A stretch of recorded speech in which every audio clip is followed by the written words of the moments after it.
کہتے ہیں جی کہ کچھ لوگ کہتے ہیں کہ فضائل اعمال جو کتاب ہے اس میں شرک لکھا ہے اور من گھڑت کہانیاں لکھی ہیں. ایسا کہنے والوں کو اللہ ہدایت دے. اور سب سے بڑی بات تو یہ ہے کہ اگر آپ پڑھے لکھے ہیں تو وہ کتاب اٹھا لیں، اور جنہوں نے آپ کو کہا ہے کہ شرک ہے ان کو بتائیں کہاں شرک ہے.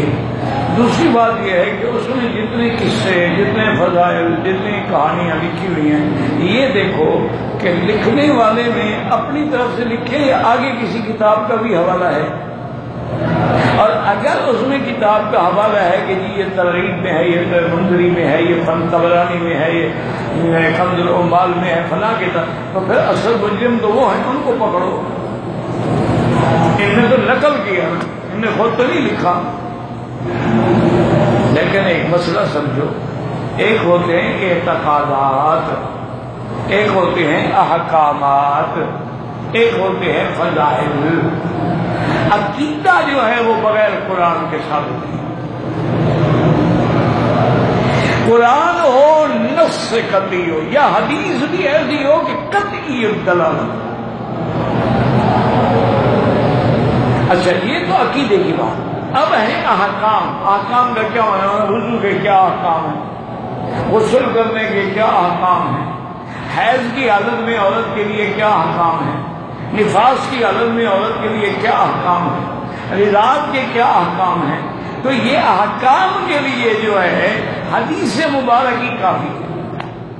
لیکن شرط یہی ہے کہ حدیث صحیح ہے. تو احکام اور عقائد جو ہیں ان کے لیے تو نصوص چاہیے.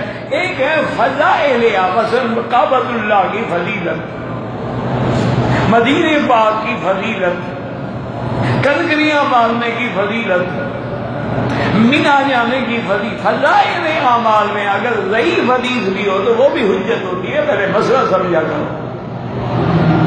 تمام محدثین نے اپنی کتابوں میں جو ضعیف حدیثیں لکھی ہیں، نعوذ باللہ، یعنی ان کو اتنا عقل بھی نہیں تھا جتنا آج کے 14 سال کے لڑکے کو عقل ہے کہ مجتہد بنا پھرتا ہے.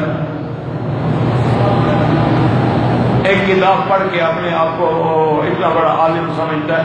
ان علماء محدثین یعنی امام ترمذی، امام نسائی، ابن ماجہ، ابو داؤد، اتنے بڑے بڑے لوگ گزرے ہیں، ان کو پتہ نہیں تھا کہ ضعیف حدیث کی کتابوں میں لکھ دی. یہ ان سے بھی بڑا عالم ہو گیا.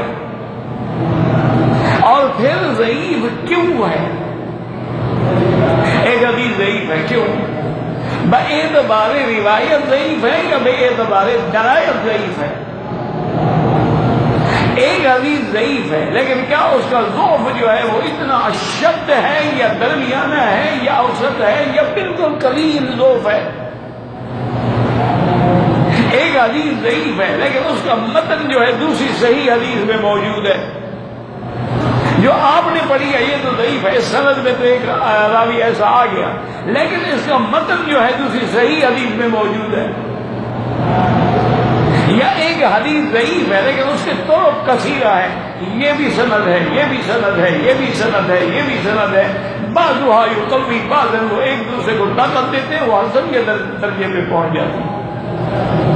تو ایسا بیٹھ کے اللہ ہدایت دے کہ آج اس کتاب کو، میرے خیال میں تیری لکھی ہوئی کتاب کو تو 100 بندہ بھی نہیں پڑھے گا، لیکن ان کی کتابوں کو لاکھوں نہیں، میں بلا مبالغہ کہتا ہوں کہ کروڑوں آدمی جو ہے وہ پڑھ رہے ہیں.